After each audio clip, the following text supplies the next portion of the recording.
Mama. Mama. We made it.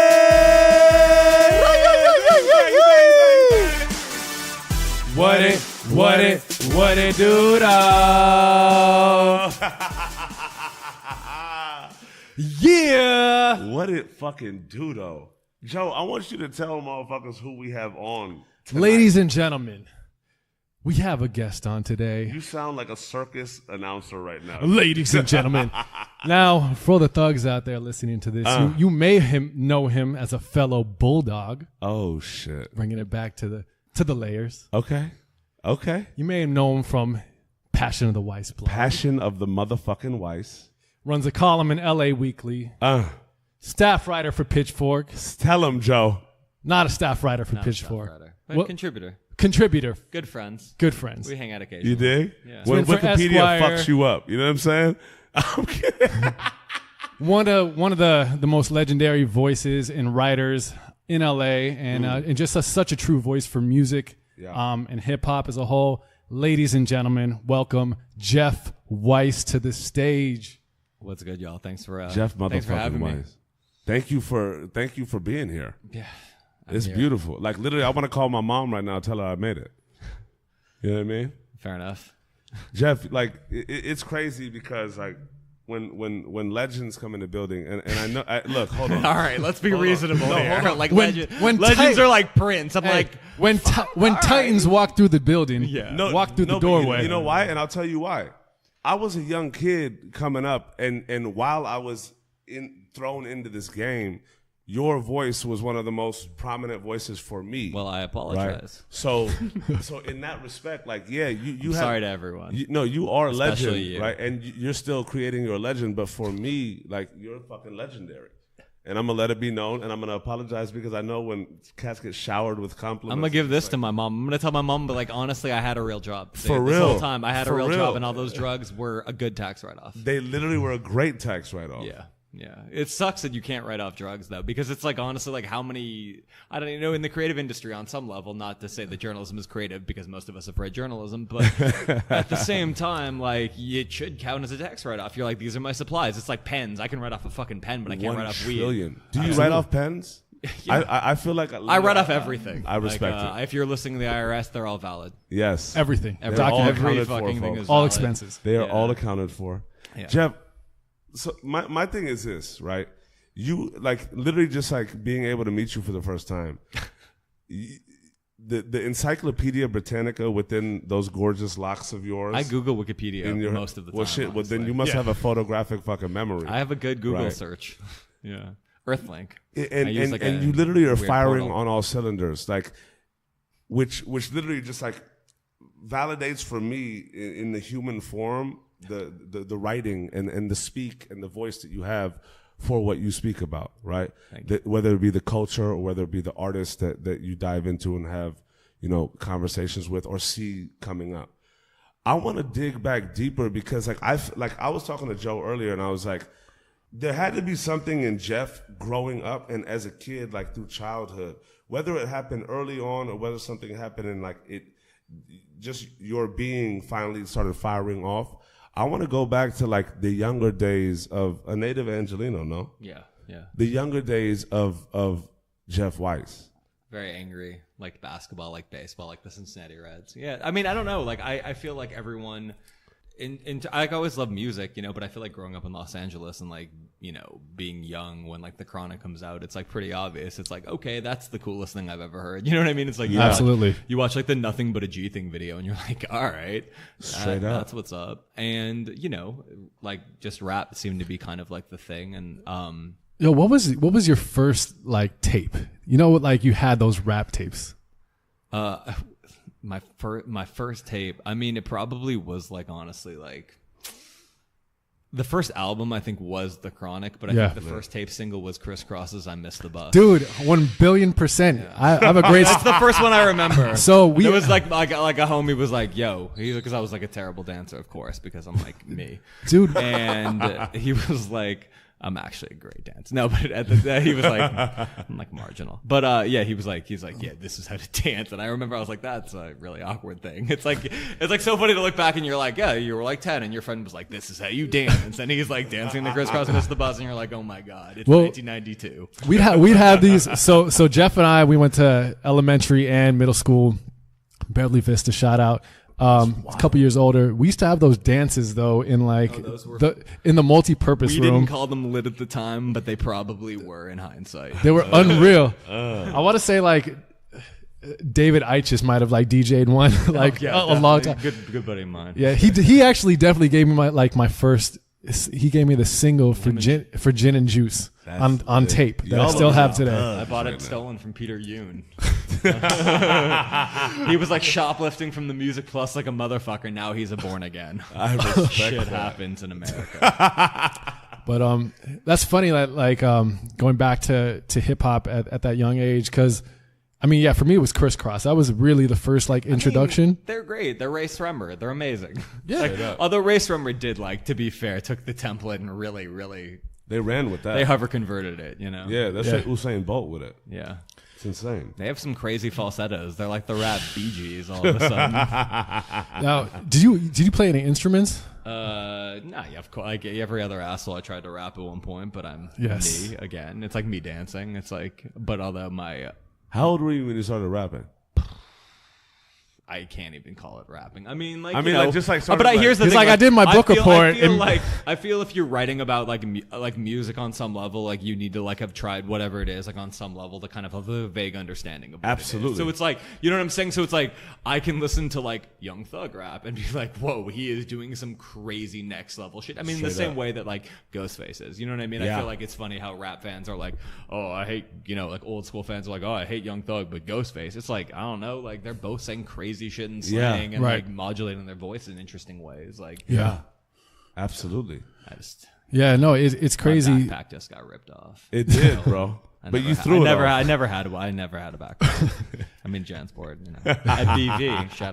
Shout out, yeah. The green backpack. A lot of BV shout outs over here. Yeah. Did your parents ever give you like a bootleg? Like my mom one time came with like a bootleg backpack. It was like it said John Sport on it. Oh my God. It was like this moment where it's That's like don't you wish that you're like that's the only thing like I will say about like our entire lives not being videotaped. Like I would pay money to like have me 10 years old videotaped being like John Sport, you got me a fucking John Sport. I'm pretty sure I had a John Sport too. Yeah. And I didn't wear it. I was just like this is just disgrace. No, you can't do that. You can't do that. Like Jordans or something. You're just like I can't. Just Gordons. Never had Jordans. Oh my God, Gordon's. Yeah. Or the Timmy Hilfigers. But yeah, just with music, so when you got into hip hop, did you have like an instant identity with it or connection with it, or was it just all music? Were you also into rock at the time? Yeah, I definitely have always liked everything. I think rap was always like my favorite. Like I felt it the strongest. But I mean, like I loved like I had like a Doors phase. I had like a Nirvana phase. Like every other kid, like you have your classic rock phase. You have like at the time you had your grunge phase. I think I always liked everything. I feel just like rap was. I mean, like Dr. Dre and Snoop Dogg were like superheroes.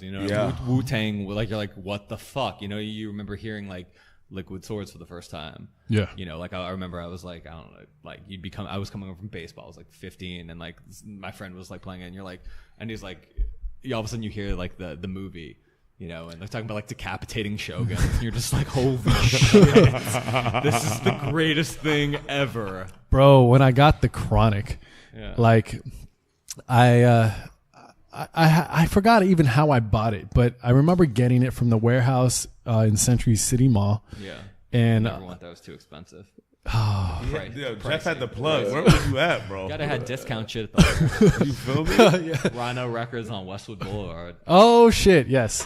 Also at Penny Lane too. Penny Lane, yeah, occasionally. Yeah, I was a real bargain hunter. Shout out to the LA natives.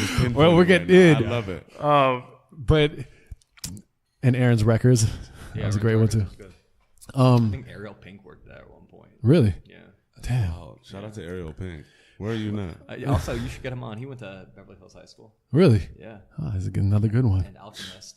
Yeah, Which Alchemist. I feel like is like you'll do one of those things. So like, no, I'm fine. Like those two went there. I mean, you know. Yeah, Beverly has. Yo, Richard Dreyfuss. Let me ask you, because in LA we're super spoiled because this is the epicenter, right?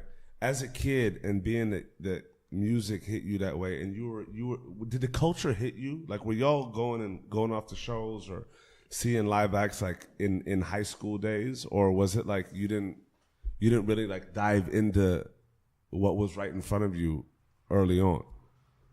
I mean, I taught Funk Dubious how to rap. I taught someone. Wait. Let's. Can we go to that moment, please? Yeah, it was me and Funk Dubious, and no. Yeah, I think like.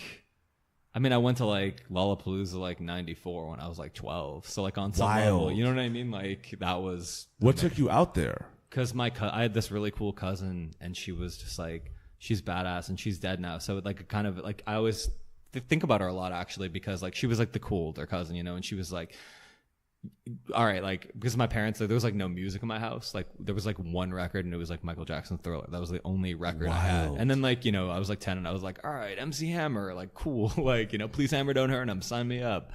And you know, he was you're from the Bay Area legend, straight up. And so it was just kind of one of those things. And she's like, well, you know, she's like, all right, you're turning 13 later this year. She's like, where do you want to go? Is a milestone, and I was like, I want to go to Lollapalooza 94, you know, and like, all right, sweet. So then I went there, and yeah, she was incredible. I mean, that to me was probably like one of those experiences where I was like, that was my first concert. And like, I feel like that, like that, how could you not be obsessed? Because it was like, George Clinton, The Breeders, Tribe Called Quest, Green Day, Far Side, Beastie Boys, Smashing Pumpkin, Nick Cave. This is all in one thing, and you're just like... And you're 13? Not even 12. I'm 12.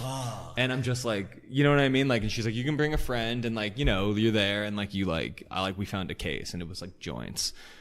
And like at the time you were like, Dare has scarred you. So you're like, I mean, like, I don't know. There's probably PCP in it. You know? And you're like, and you're like, I give it to my cousin, and you like think about it now, and I'm like, my cousin must have just been like, fuck, I should take this weed. You know what I mean? 'Cause like you're a little 12-year-old, and you're like, I don't know. No, this is bad. This is bad. And like he turns, and you're like, what's that? And you're like, I pocketed my joints. Yes. Yeah. To take us through that, like that stealing weed. Well, no, not the stealing weed, but like being that you went out to Lollapalooza. Yeah, I mean, it was amazing. It was at Cal State Dominguez Hills. Like this is back when Lollapalooza was touring. Fucking crazy. And you know, like you're like waiting in line, and it's a crazy line. It's like a baking hot sun, and it's just like total dirt, you know. And like it just reminded me of kind of like, have you been to like a Renaissance fair? It was like a Renaissance fair, but of grunge music, you know. And it was like it's still like in its peak. And then you know, I remember just like my most vivid moment beyond the weed I should have smuggled was the Beastie Boys played. And you know, like when was it MCA died, right? Yeah. So when MCA died, like I was like, man, I never really got to see the Beastie Boys. And then I was like, that was actually your first like, you know what I mean? Like it does, because I never saw them solo, right? And that was one of the most galvanized experiences of my life, because it was just like, it was like their ill communication era. So like, you know, they're like, everyone's moshing and they're playing Sabotage, and you're just like, this is tight. You know, like this is the coolest thing ever, because you know, like I'd seen obviously the Spike Jonze video, but you didn't know Spike Jonze because, like, you know, he was like, he was a skate video director. Drop gems on him, bro. And yeah, it was amazing. And I feel like after that, that was it. You know, like sign me the fuck up. So were you an athlete as well? Yeah. Yeah, that was honestly, to be fair, that was probably like the main thing that I was like. I'm like a reformed jock now. Like I played college baseball. I played high school. Played high school basketball and baseball. Yeah. And I know you played basketball too. Yeah, I was a pitcher, first baseman, and I played basketball. It's like it was on the. So you were literally like. I actually got, like, I almost played in college, but then I got there and I was like these motherfuckers are really good. And it was like, wow. I was like, no. Yeah, you're like, this is. I'm good. Yeah. So you were literally just like driven by music and also an athlete. Like I feel like. I mean, I was to be honest, I was driven like 100% by sports. Like the idea of doing anything remotely with music was just something I loved. And so it take was kind us of through that sports grind then. What was that like? You know, like I loved basketball. You know, like basketball was my thing. Ball like, is I'm life. Pretty tall, and like I just was like, but like not tall enough, obviously. Yeah. And it was amazing. I mean, like And you it's like everyone wants to, but I was better at baseball. So like I went to Occidental College, and like they recruited me there. Like, I got a basketball letter from Occidental. I mean, like it's D3. It's not like not like you're getting like recruiting letters from like UCLA. But it's still fucking college ball. It was something, but here, exciting. I'll say this about D3 schools, not to cut you off, but I'm gonna cut you off. No, anytime. I went to UC Santa Cruz my first year, which is a D. Yeah, I thought about going to the Banana Slugs. I was like, that would be a fun place to play sports. Fantastic, but D3, don't get it fucking twisted. There's some good players. These players, like, I would play intramural ball, and there'd be one dude that played on the team, and by far, like, 30 times better than absolutely anybody. Like, totally. Dude, it's a different. No, the best moment, honestly, of like my like athletic career was like not even. I mean, baseball was fine, but like me and two of my homies we won the 3-on-3 tournament for the whole school, and we beat like varsity guys, and because they're that good, like and people think like D3. I mean that's so much to say that like D1 players are incredible. No, it's literally it's incredible how think good about it. D1 players, a lot of them don't make the league. No, totally, because and like now like I was covering the Lakers for a little while, and it was like I'd watch a college game, and you're like, this isn't even basketball, because that's how good. And it was like when the Lakers sucked. Yeah, you know what I mean? Because that's how good players in the NBA are.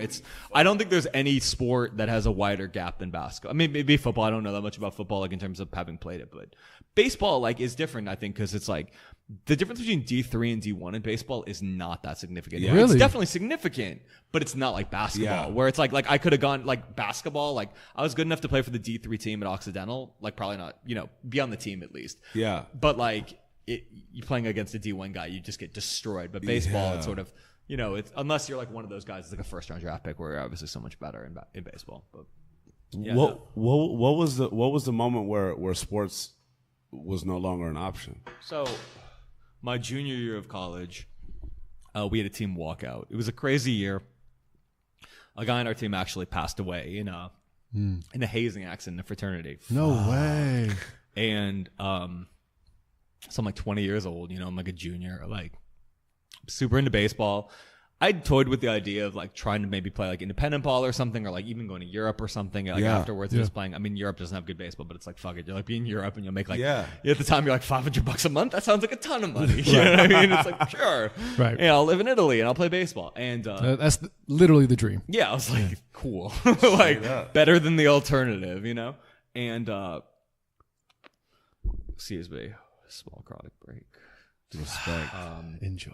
Respect. I feel like I'm like a 14-year-old. I'm like, I smoke weed. That's fine. They gave it to me. I didn't even bring it. I'm a responsible. He didn't need to smuggle this one. If you're listening, I'm a very responsible professional. Yes.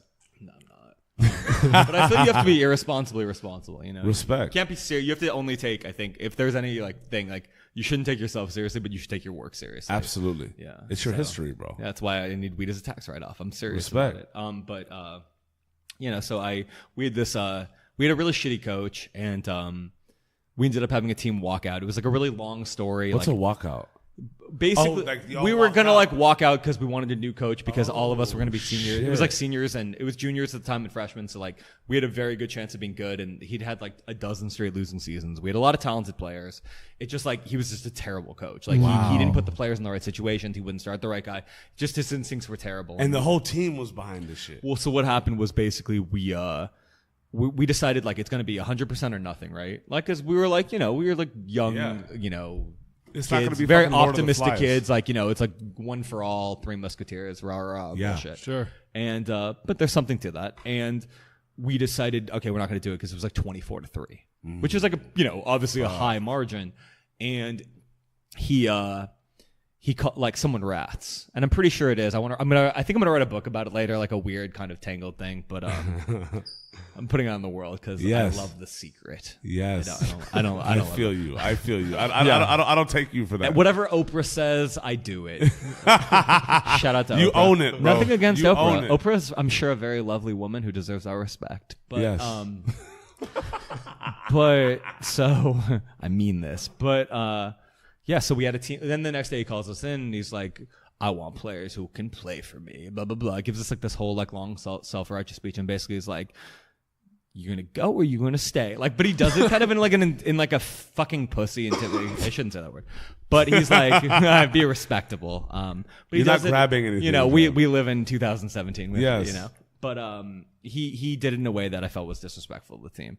And so a good friend of mine who actually passed away last year says a lot about this team. It was like very like a powerful experience in my life. Wow. And he gets up and walks out, and then I walk behind him, and the whole team follows. Oh wow! So like, and then it was in like the LA Times. It was like a whole thing. Like we were like deemed the ringleaders of this thing, and we ended up like basically like most of my friends transferred to bigger schools to play out there, or smaller schools to play their final year. And I just was like kind of done with it at that point. And I started actually writing a book at the time about my experience with the whole death of the guy on my team who died in this hazing act. Because it was basically, long story short, there was a fraternity that all the guys on the team were on. I'd pledged in my freshman year. I'm not fraternities didn't exactly take with me. Yeah. And I don't like to be told what to do. Exactly. You know what I mean? You don't seem like the guy that's like, Weiss, clean my room, bro. Yeah, and I'd be like, go fuck yourself. Exactly. Like, go clean your own room. And like, or like, let's all clean the room. Like, you know what I mean? It was like, I don't like that. Like, no one is important. Everyone is important and no one is important. Yeah. You know what I mean? Like, and so I just didn't, I de-pledged it before it even, started, but I kind of went through a little bit of it as much. And, so this guy ended up dying in a hazing accident by these guys on my baseball team. They sent him to Vegas. A guy fell asleep at the wheel, killed our starting shortstop. The really talented 18-year-old. It's like it was a powerful experience when you're 18 years old. Yeah. I mean, when you're 20 years old, at any age, honestly, like a good friend dies. Death is death. And it was death, but it was too death short. It shouldn't have happened. You know what I mean? Like it was like just be a human being. But your kids, it's whatever. And I wanted to kind of write a book to kind of pay tribute to his memory, and also because I just felt very inspired to write a book. And I was 20, and I just started writing. And then was writing in you beforehand, or did that really spark? I had at the time, like I was going up to the Bay Area a lot. Actually, I had a girlfriend at the time when I was in college who lived in Alameda. Wild.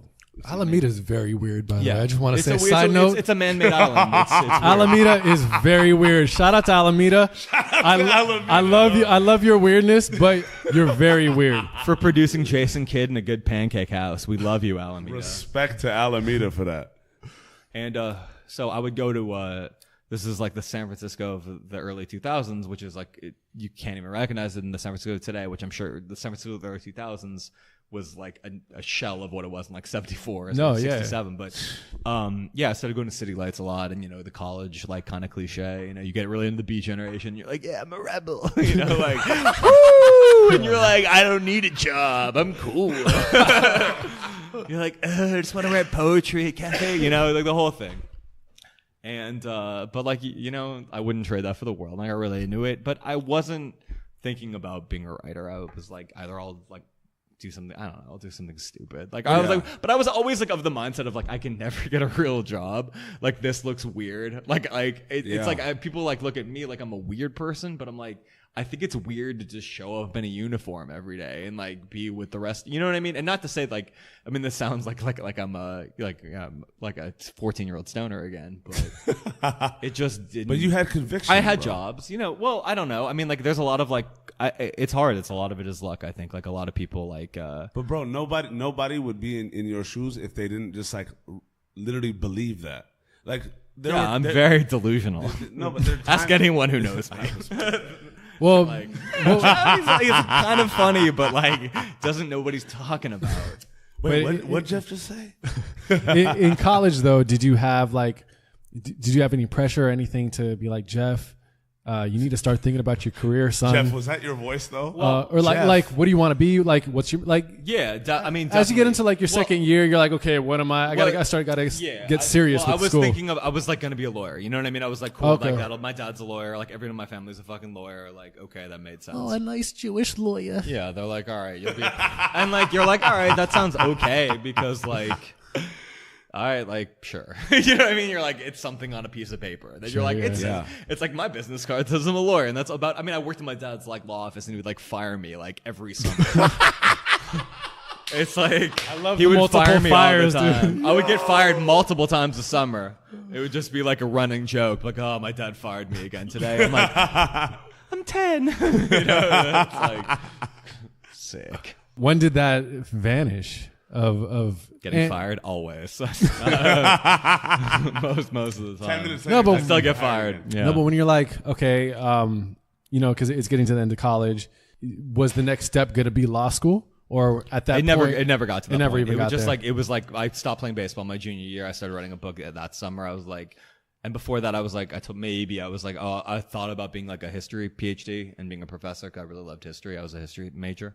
Like I minored in English, but I was like, I really like history. And, what was it about history? I want to like dive in for like a quick second. I think I like narratives. You know, I think I think you, at the risk of being like very simplistic, but like you understand the present a lot more by understanding history, and you realize that like these situations that we're in, like we forget that we are living in history. It's very easy, I think, to think like, oh, you know, we're beyond history. I mean, there's a famous like Francis Fukuyama thing where he's like at the end of the 90s, he's like, this is the end of history, you know, because it seemed like, and like, you know, as somebody that like has a vague memory of that era, like you're like, yeah, it did feel like the end of history. You're like, cool. Well, like communism lost. I guess like all of us are just going to be like capitalism. And you're like, that seems like it's working, you know?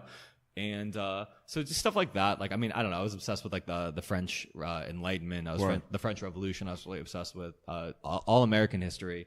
I think Japanese history is really fascinating. It is. You know, North African history. Actually, I was really fascinated in Egyptian. Really? Actually, I'm very fascinated with Ethiopian history. Yeah, so I was like really. That's like kind of what I studied. And Japanese That's history is fucking that you were just in Japan too. it's amazing. Yeah, like, I actually took a Japanese history class too in college, and it was awesome. that's Like cool. the Like you go there and you're like, oh, I want to get into anime. And I'm like, then you get home and you're like, I honestly don't want to get into anime. Like props, like a lot of great people are into anime, and I'm jealous that they're so like. I wish I was one of those people that was like anime, like sick. But I went there and I was like, you really should get into anime, and I was like, you're when A, too old, B, you don't like anime. And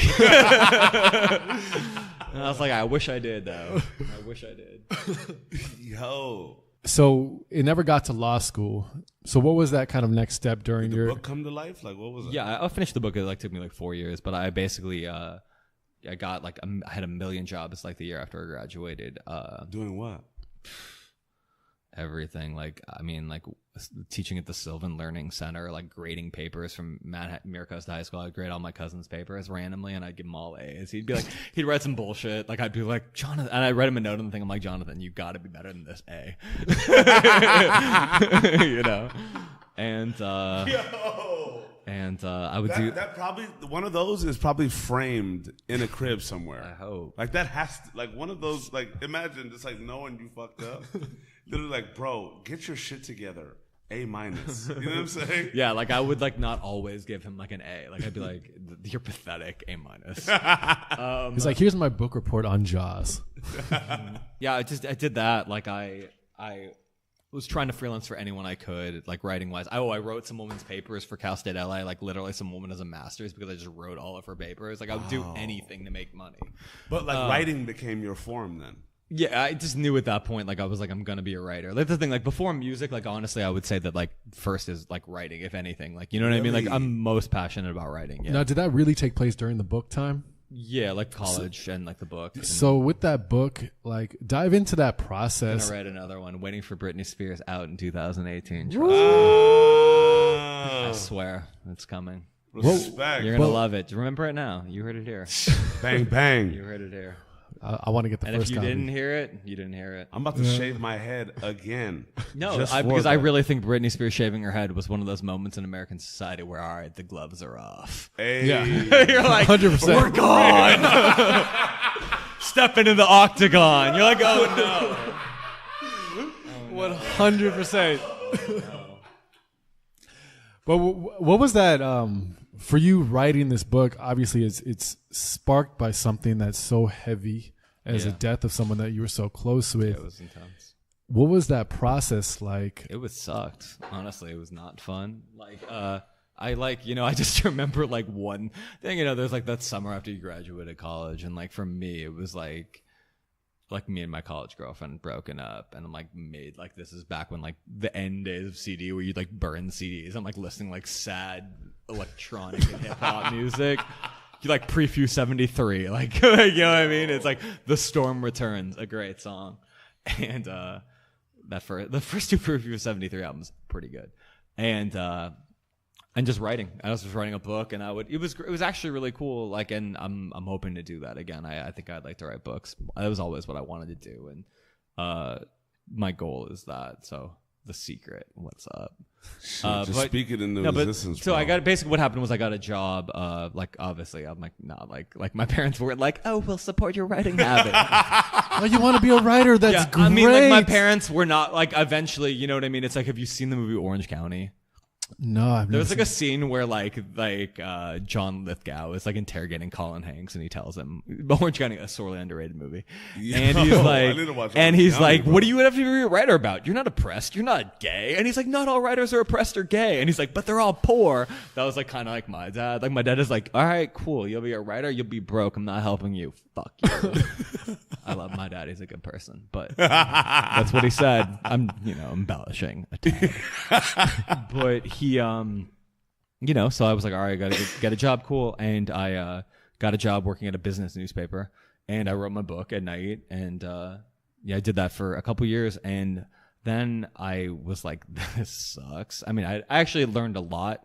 So it's not one of those experiences that you can be like pretend to be cool about. Like it sucked. I wore a tie every day. I drove an hour to commute each way and wore a tie. And like, it was like a real job, and like went out and like interviewed ice cream manufacturers in the Valley. And then sometimes you'd be interviewing like the guys who run porn companies. And sometimes you'd be reviewing, like you'd be at the Valley College family breakfast meeting once a month. You know what I mean? So you kind of got like a feel, and to me, it was cool because like I like do identify as being like a person from Los Angeles, and I like other people that are from Los Angeles, and I think like the art from Los Angeles is always historically, like never given enough credit, because New Yorkers always pretend like they're like, oh, Los Angeles, and you're like, yeah, Los Angeles is the air of like Raymond Chandler, Paul Thomas Anderson, like like people shit on Charles Bukowski. He's a fucking good writer. You know what I mean? Like Absolutely. There's like John Fonte. There's a lot of Nathaniel West. I mean, there's a lot of good writers, and Joan Didion. So I mean, like, yeah, but I was like doing this, and I was doing this book. What kept you going? Delusion, obviously. No, I mean, just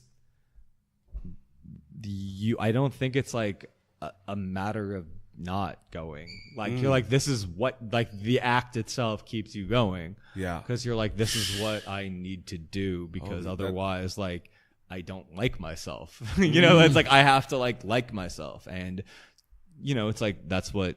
And like, you can get like, I feel it's just an important thing. Like, I feel like, I think Jack White said it, which, not to be, but, like another band, like who are so good that they're like kind of people hate on them because they're just so good. But the way, he was like, you just gotta be, he was like, that was it. He was like, just do stuff that makes you proud of yourself. And it's like, not to say that I've always done stuff that I'm proud of. I mean, like everybody hasn't, but the goal I think is to do as much of it. And writing. It's incredible that you had that so early though, bro, because like, I feel like that moment, or that like belief within yourself to like, look, I just want to make me proud. That's a very important moment. And a lot of us are aspiring towards that, and a lot of us never get there. But like, just to hear, I mean, I don't know if I've got there, but you're always like trying to, I think, like you're trying to get closer to that. Again, you said the action, right? And like to at least even be delusional enough to attempt to believe it, those people take action towards it. You may not find it, but you're taking the action, right? Yeah. And for me, like I was stifled forever. Like the action wasn't taken, right? But then time passed and the action's taken. For you to be able to like know that you hate, know that you just don't want the job that you have. Yeah. I should say, like, I think that one of the first things like is that what you're not, and then you have to figure out what you are. True shit. Yeah. So I was like, and like when I was younger, like I hated everything. You know what I mean? I was like, I'm not like these people, not like this people. But like, I'd like to think like, I never was one of those people that like had one friend group. You know what I mean? Yeah. I always had like friends and different things. And like, I think that like suits itself well to like being a writer, because you're always kind of like parachuting into these like different scenes. And you're curious. Yeah. So like, people are crazy. You finishing the book, what'd that mean to you? I mean, like, it was one of those things where it's like, I'd like worked. Basically, what happened was I was working as a business writer for like a couple years, like a year and a half, 2 years, and I just stopped doing it one day. And I was like, I'm gonna finish my book, and like I had a little bit of money saved up, and I was like, I'm gonna start a blog. I'd already kind of started it like 2 months before, but like doing it at work like a little bit. Yeah. And it was like, I think it was either 2005. I quit in 2006, and I was just like, all right, like I'll just write a few more things for this blog. Like I think like I was reading a lot of it was like the blog era. There were a ton of blogs. It was like a cool time if you were like a young person that was like, yeah, I like writing, and it wasn't like, oh, I'm gonna have like a cool Tumblr and turn it into a brand, and like then I'll get sponsored by a shoe company. And you're like, literally, I'm going to be Yes Jules, and then you just like, I mean, that's the end result, right? It's like you become Yes Jules, and I mean, like, cool for her. Like, I can't hate on anybody like being successful, like being themselves, even if I don't think themselves are worth talking about. But yeah, no, I just like to write, and I was like, I love music. Fuck it. Like, let's just do it. And then I was like, I bet by the time my money runs out, which was like, I had like 6 months, right? I was like, I bet I can make it like 6 months and someone will hire me. And luckily a guy named Kevin Bronson, who like, I think, you should always say, I think the person who like helped you out at the time, he gave me a chance. Buzz bands. Yeah, buzz bands. Yeah. Kevin Bronson, like, he's one of those people who, a great guy. I played in his baseball team, and he gave me a chance to write for the LA Times. And he was like, kind of one of those things. And he was like, play on my baseball team. And I was like, give me a chance. And he's like, and he's like, I'll give you, because I was writing. I was writing for Stylist magazine, which was a great, long departed online magazine run by a really brilliant guy named Todd Burns.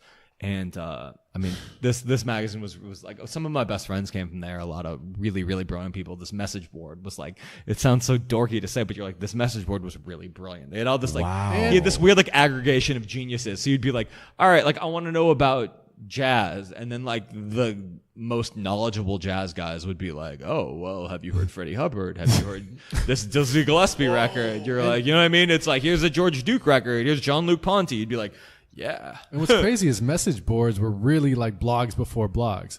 Like that's, I feel totally they were. I didn't, and I wasn't. It was weird because I came into the blog thing and like everyone was like coming off the message board things, and I was like, well, like you guys are like, I was like, you guys are nerds. And they're like,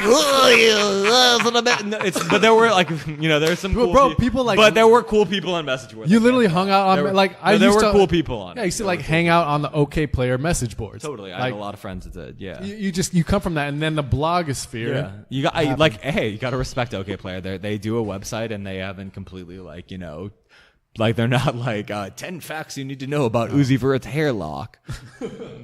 So and then they've been doing it so long. So everyone needs to make money. It's fine. I love all you editors. After so that 6 months, so you got your first job with Kevin. Yeah. So and then I like started in like Randall Roberts. He's now at the LA Times. So he was at the LA Weekly at the time. Was just like, hey, do you want to ever write for the LA Weekly? And to me, that was like amazing because growing up in Los Angeles, you're like, that's how you learned about that. And not necessarily like, I mean, that wasn't to be honest, like the main place I learned about music was from The Source. I was like a big fan of The Source magazine, and they did a lot of amazing journalism. That's amazing. Yeah, so I would like, it was like a big deal for me when The Source would come out. So you're very hip hop driven. Yeah, I mean, I read Rolling Stone. I read Entertainment Weekly a lot when I was a kid. Okay. I loved Sports Illustrated. I loved a lot of things like Inside Sports, Baseball Digest, Basketball Digest. I read everything, and but like I really did love The Source because they'd have they had money, they had journalism, they'd fly someone to Cuba for 4 days and cover the Cuban hip hop scene. They'd be like, here's a 9-page spread of like Cameron and like amazing. In like the 357 era, like horse and carriage Cameron, where like they'd be, I mean not 9, but you get the drift. But it was just all kinds of great, all kinds of really great journalism. It's like and like you couldn't get that. It was not like Rolling Stone was printing like why Suge Knight and Dre split up, in like a long in-depth thing. And you're like, I don't know, you just buy there like, you'd have like Tupac dies, and I just remember that, or like Biggie dies, so journalism was alive then though. Yeah, I mean it's alive in now too, and on some level it's better because you're not necessarily tethered to a publication, whereas like before, like all these, I mean, there was a lot of cool journalism, but it's like, okay, like I don't know to follow you, just like another writer in a magazine. To that now point, like writers I think have more power because of social media, like I mean even though it drives you insane. But with that in mind, how does one clear the noise though, right? Like little Timmy in fucking Minnesota, do you think it's just a matter of opinion and finding what do you mean the great writers?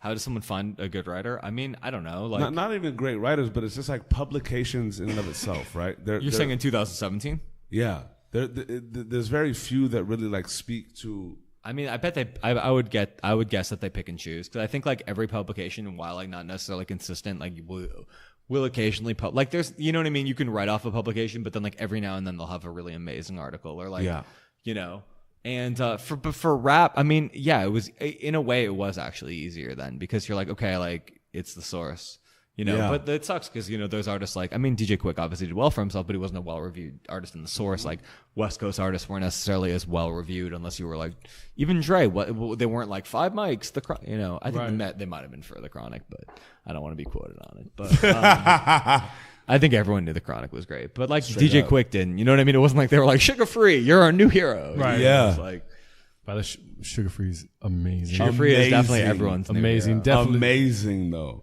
Just Somebody get a sugar-free tattoo. I mean, he's the I'm just putting that out LA there. E40, you know, like, Straight up. you know. yeah. Ooh, wow. Hold on. But I mean, E40 has a better career, you got to say. No, but like E40 goes very literally, deep. I never even like viewed it that way. But I feel like you just slapped me across the face with that. I feel like Sugar Free is like the cult classic. Yeah. Just like he's Sorry. just like he's such a fan favorite. I mean, yeah, he's like raps more like E40, but he's kind of feels like the Mac Dre-ish kind of feel. He really does. Yo, what the fuck? Dropping knowledge. Yeah, I'm just getting blasted. I just have to fall back real quick. But yeah, with Nothing makes sense. So what was the writing gig that you fell into after those 6 months that was that kind of just consumed you at that time? The same thing, honestly, that I've been doing for like forever. Like, it's just like I did that. I wrote like Did the topics switch? you know, I've done journalism. I've written other things, but like none of them, you know, to speak of necessarily. But you know, I was just bit the LA Weekly, I suppose, for like the last. I mean, I've written for them on and off for like since 2007, so a long time. I wrote for the LA Times for a few years. You know, I've written for Pitchfork. I've done some stuff for Playboy, the Washington Post. Like, just kind of honestly, whoever like hits me up, like I'd like to think like, you know, it's like not necessarily. It's one of those things where you just have to kind of work hard at it. It's like anything else. I feel like, I mean, that's not to say that like but like, you know, I try to read all the time. Like I try to like improve myself as much as I can. Like, you know, I feel like it's like any other industry, I think, where it's like, if you don't keep getting better, like someone will replace you. Absolutely. I think that's every industry, you know. So it's like, what were the interactions like? Because when you're a journalist, like, yes, there are facts and there's things that you need to read and just be accountable for. no, there aren't. Okay. Have you seen this election? What? But like in your journey, is real. How was it for you being like gaining comfort in being able to? Because you have to figure information out, right? So there's shit that you Most of the time you don't. You're Okay. like, eh. But when you want to get information, like how has that been for you growing and like now that you are this force and you are this voice and you've literally interviewed, written about, seen so many different things and been a part of so many different things in your career. How has that like growth from newbie in your mind also as a creative, right?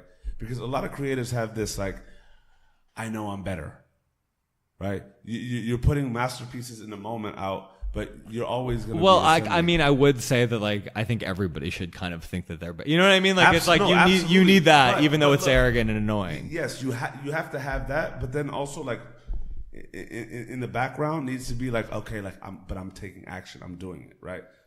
Speaking on the experience of it as opposed to like what form a motherfucker was in. How was that experience for you growing through like in your becoming and just kind of like taking form in your writing, but experiencing more along the way? That's a lot of questions. I just blapped. I had to catch myself blap again, like hit him with the Yeah, like because I feel like honestly, like I think like you can't think of it like I'm saying like you have to kind of just be like nothing's important. Okay. Like I can't stress it. Like no, I mean I shouldn't say there are things that are obviously very important in life. Yeah. It's a stupid philosophy, like nothing's important. But Yeah. you're like no one is necessarily important. So you shouldn't like necessarily like get so caught up in like I'm this person. I mean like you should be proud of what you do and you should be like confident in it and be like I'm not going to take any fucking shit from someone. Yeah. But like, you know, But getting to know, like even coming to just in your music ascent, right? Getting to know these artists on a deeper level, having commonalities, finding things out through the years of knowing, writing, listening to music, like just going through these experiences. How has that experience been for you? Because like outside of just like the you know your voice and your brand of writing, as brilliantly fucking chaotic and how like it's firing on all cylinders your mind is, you're also getting to know people from jump to wherever they're at this moment, right? Yeah, that's crazy. I mean, it is crazy. Like, it's like, I don't know. Are you familiar with like this kid Russ? Bro, he was just playing him. Like, yeah, so literally, I'm late to Russ. Yeah, but I've not stopped playing. I have not stopped playing his music for the last 3 days. So like, all right, so like, this is like the most recent example, right? Like, I was like talking about it today. Actually, it was shout out to Russ, bro. Like, keep fucking shining for real. Russ is a good. So basically, about 2 to 3 years ago, it's a long time ago. Like Russ, like a guy sent me Russ's stuff. He was like a Atlanta rapper living outside of Atlanta, really small time. Maybe his video had like 4,000 or 5,000 views. Yeah, and I was like, this guy's really good. Like, and I was like, he's really talented, you know. And I was like, this, you know, like, and you know, looked, and he'd been like rented 1 or 2 places or something, but like nothing like on a substantial level. You know, wrote about him, and I ended up getting to know him, and he came out to LA like I think I did probably his first interview. It was a long time ago, and he's like just a good kid, like really like eager about music. He was like very like, you know, like I feel like some people might like him, some people might not like him, but I think he's a talented and a very sincere person who like worked really hard. And but he, you know, we talked, we did this interview, and then I was like, hey, like, I'm going to do a show. And he's like, I really want to play a show in LA. I really want to play a show in LA. I really want to play a show in LA. And I was like, all right, cool. Well, like, I don't know if you know who Chester Watson is. He's like a rapper. I flew him out for the show in LA at the Echo. This is, I think, 2013 or maybe early. I think it was like the end of 2013. But where the fuck was I, bro? Fuck. Yeah, not there. For real. It was Chester Watson, For real. Russ, and John Wayne was actually the headliner. And Russ came out. He flew on his own dime, and he I expected him to hit me up and be like, "Hey, like I need to crash in your apartment." I would have been like, "Cool," you know what I mean? Like, sure. There's a couch, you know. Yeah. And but he never did. He he paid his own way, got his own place to stay, played a show. Like, I mean, for like $100. He was just like, he didn't expect anything, but it was just like a thank you. Awesome. And he killed it, and he was really good. And you know, he put on a really good show. And I was like, all right, this kid is for real. But like just for years, he kept just grinding and grinding and grinding. And then one thing, you know, like it's like he signed the biggest deal of anyone last year, probably, you know, and like he's probably going to be. And it's cool because it does. I mean, like I do think it's much harder. A lot can change in a year. Yeah, I mean, if you do things like if you try to do things the right way, it's kind of a roll that. I mean, everything's a roll of the dice, whatever. But like I feel like sometimes, you know, like Run the Jewels, I think a good example. Like, you know, I'd covered straight up. I'd covered, you know, again, like I threw a show with Killer Mike, and this is about 2012, I want to say. And like before it was right before he was about to release rap music. Yeah. He hadn't released it yet. He kind of had that second win with LP, and then obviously Run the Jewels came. And you know, it was like Killer Mike and like Bus Driver. I mean, like there were maybe like 120 people there. It certainly wasn't like cracking in any way.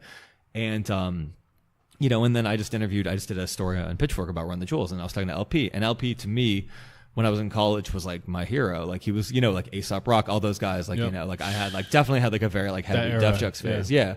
It was like early 2000s. It's like, you know, I mean, like nothing against like Philly's Most Wanted. They were cool, but you know, like, but like it was good. You know, Philly's Most Wanted, Cross the Border, good song, and some hot Neptunes beats. Yo. But yeah, I was really into Def Jux, and you know, and LP, like, he was like, well, I thought about quitting after Cancer for Cure. And you're like, Jesus Christ. You're like LP, but you're like LP, you know, like you were like, you're the fun crusher. And and I think like everyone gets to that point. And I think it's like, the alternative is always worse.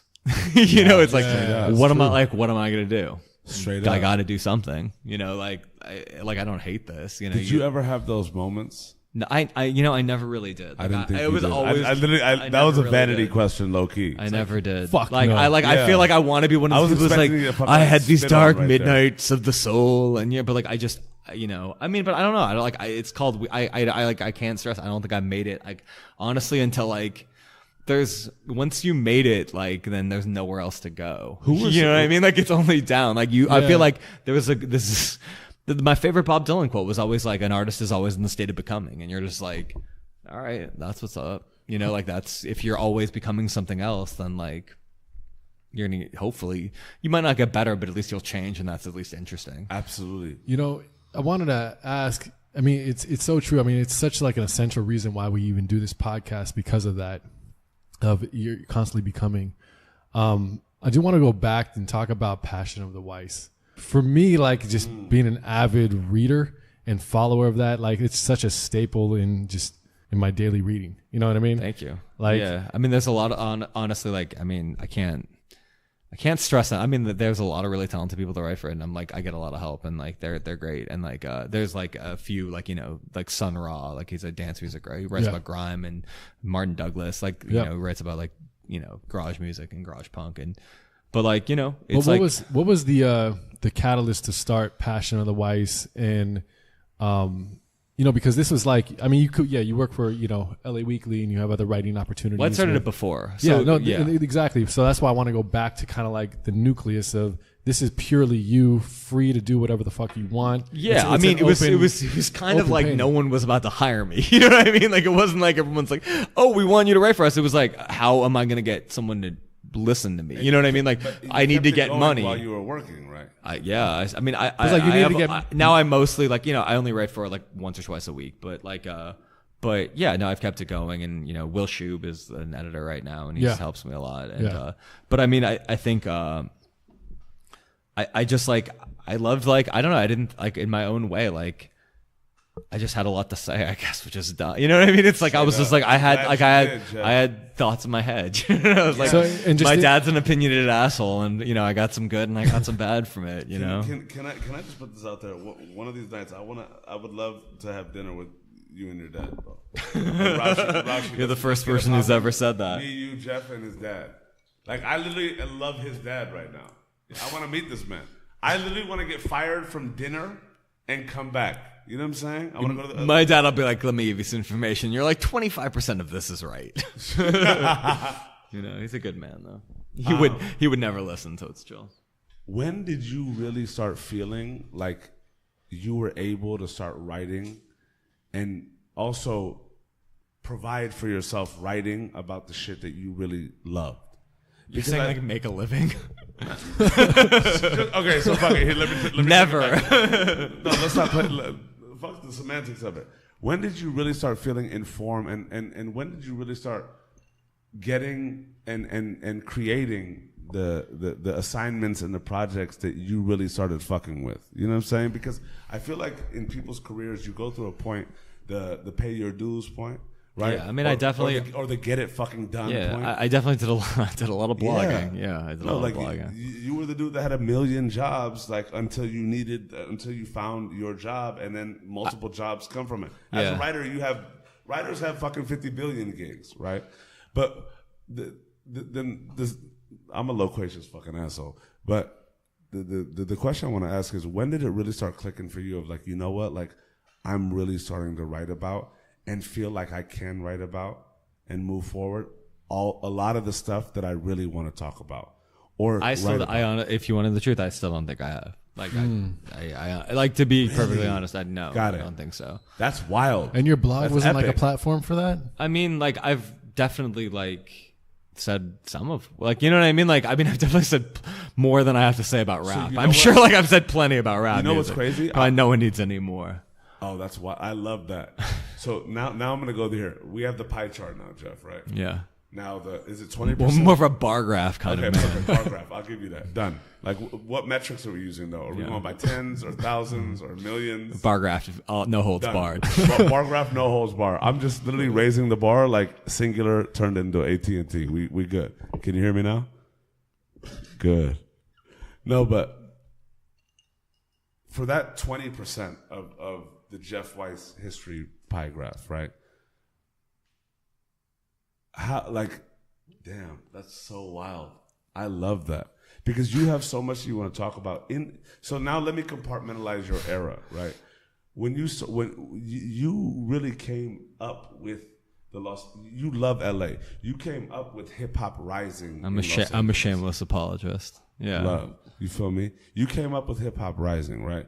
When did it really start clicking? And I'm sure that you were literally at the ground level of a lot of this bubbling in Los Angeles.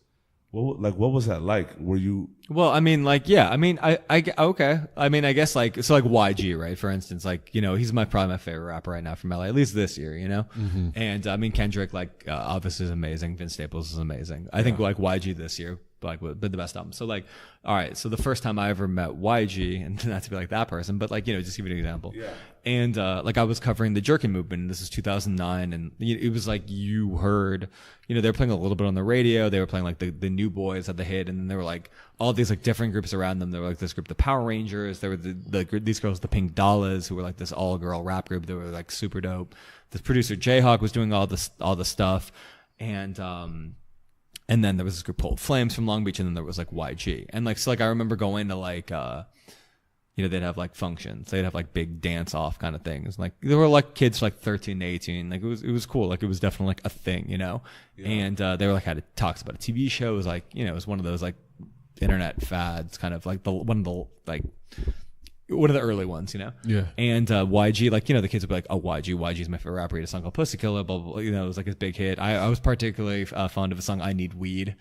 And then the producer, Jayhawk, when I told him, I was like, I really like the song I Need Weed, he was like, this dude, like, and they're like looking at me like, I was like, you know what? I do need weed, Jayhawk. Thank you very fucking much.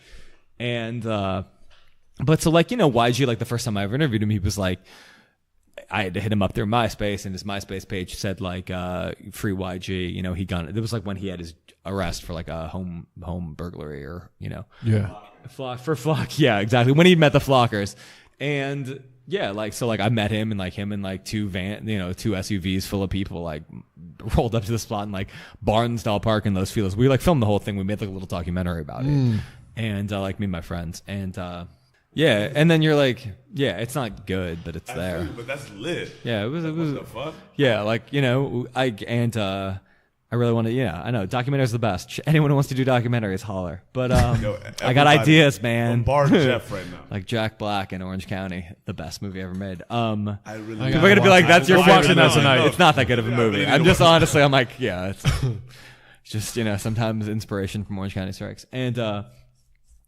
but. Yeah, no, it just was like, I'm like, so like, you know, I profile YG, and like he was just a young kid, and what was he like back then? He was just like kind of like not that talkative. Like he was just a young kid. Like he was just out of jail. He was like, you know, from Compton, and like he hadn't. I don't think like this was one of his first interviews. So he was like, he was cool. He was like, he was a kid. He was like 18 years old. You know what I mean? It's like, and like all these kids were like, they were like, a lot of them were 15, 16. So like they were like definitely kids. Yeah. And what was that like for you?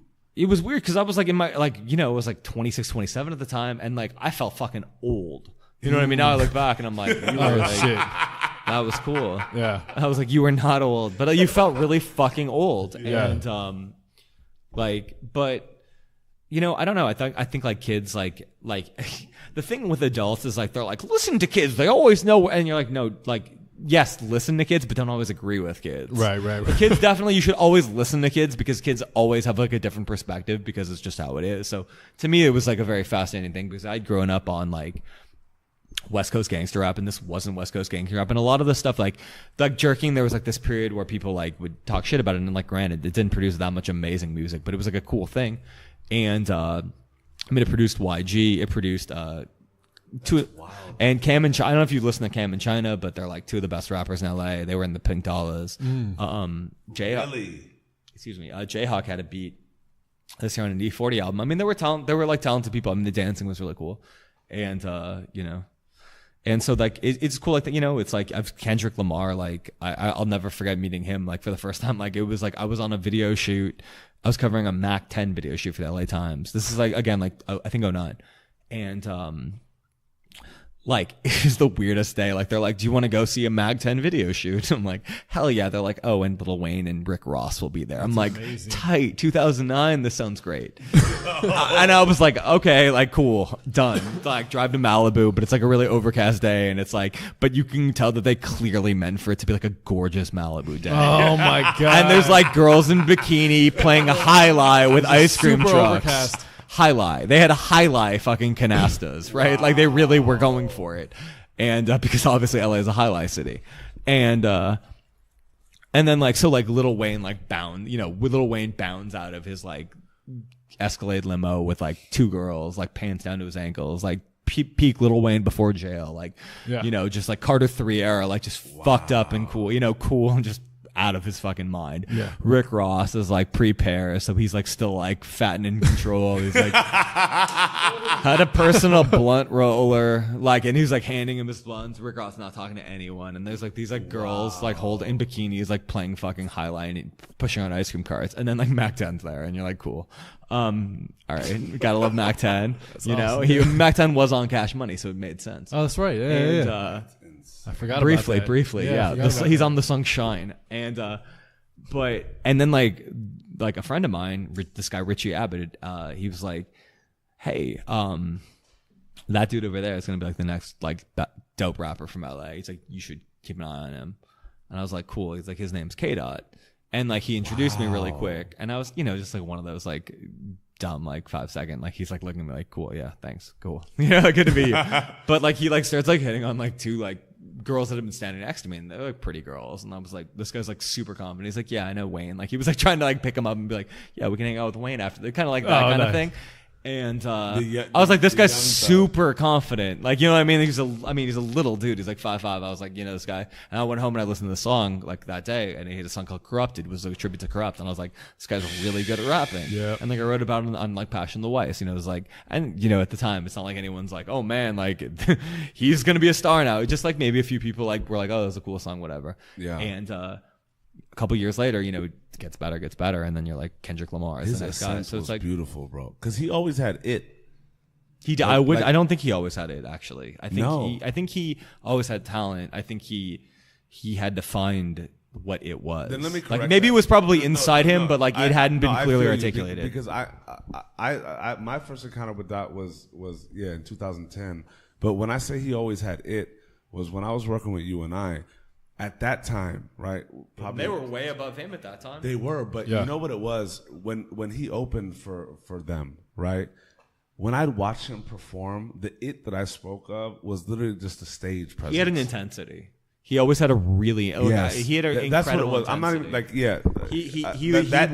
he wanted the rebound. Not the craft yet, you know? Right? Because like shout out to Top and all them, because they literally like have a camp. Yeah, they did a military. They did an amazing job, and Schoolboy is great, and Isaiah Rashad, and you know, like, I'm not crazy about Schoolboy's growth though. When Schoolboy started, he was handing tapes out. Yeah, right? totally. And it wasn't tight. Yeah. Oh, yeah. The early Schoolboy pre-setbacks is not good. He got. Like people don't know there was stuff before that, and it wasn't good. Yeah. But setbacks was like you're like you hear druggies with hoes, and you're like, whoa, this guy's great. Kids with guns, bro. Kids with guns. That shit's classic.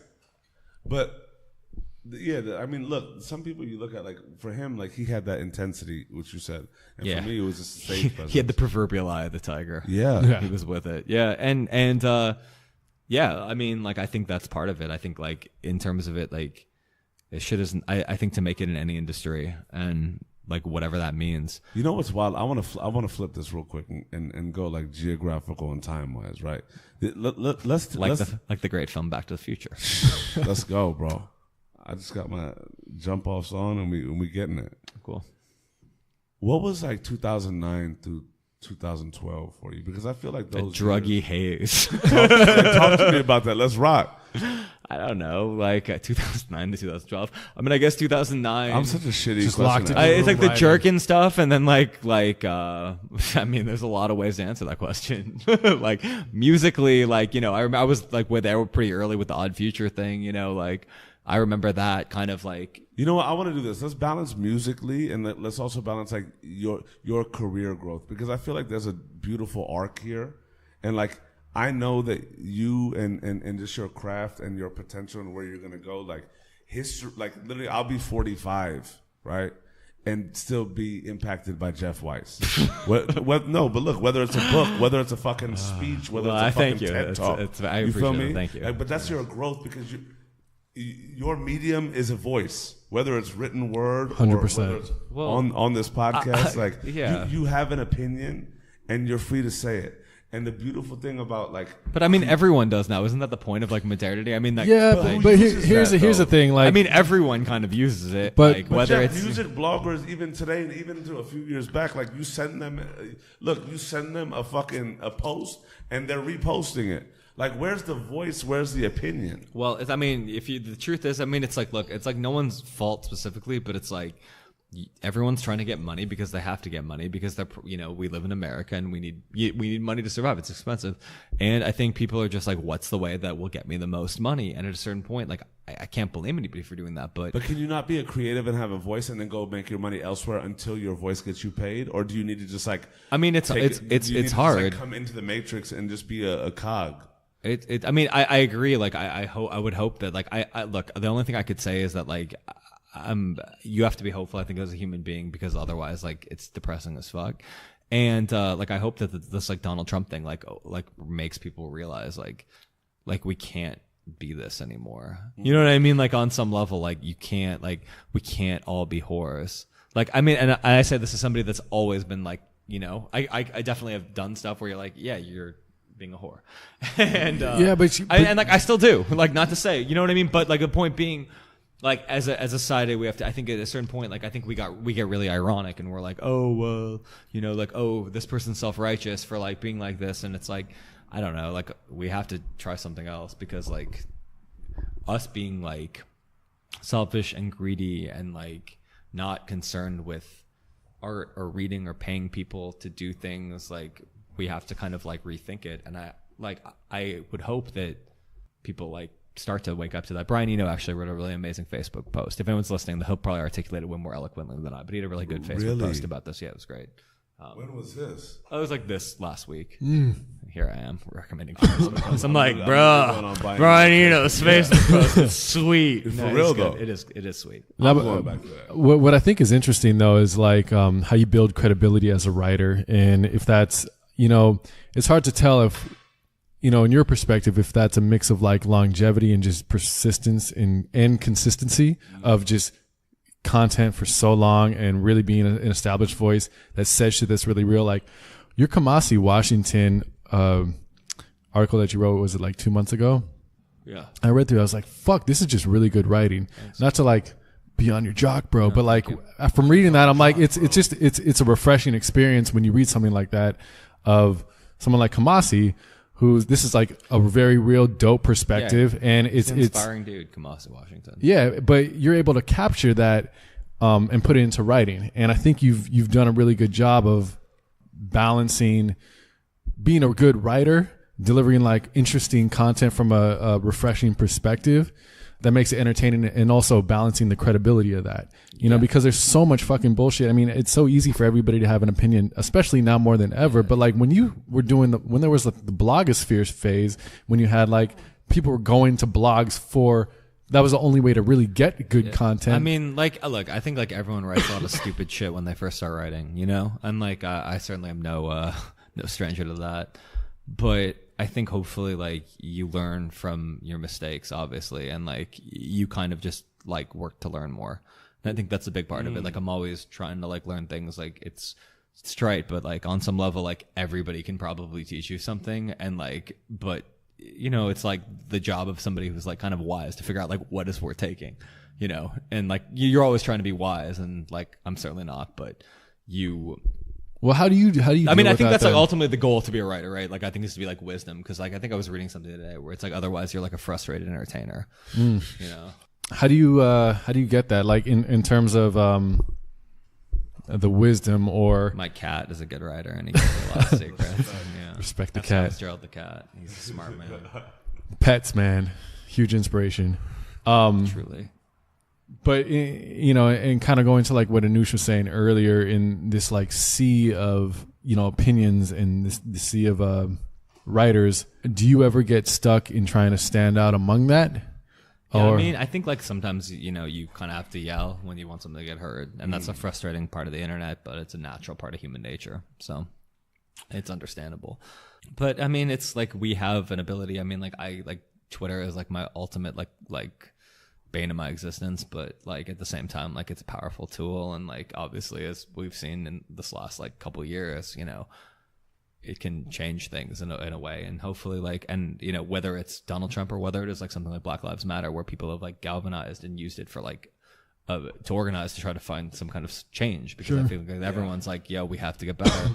And unless you're a Donald Trump voter, in which case you're like, we have to make it worse. But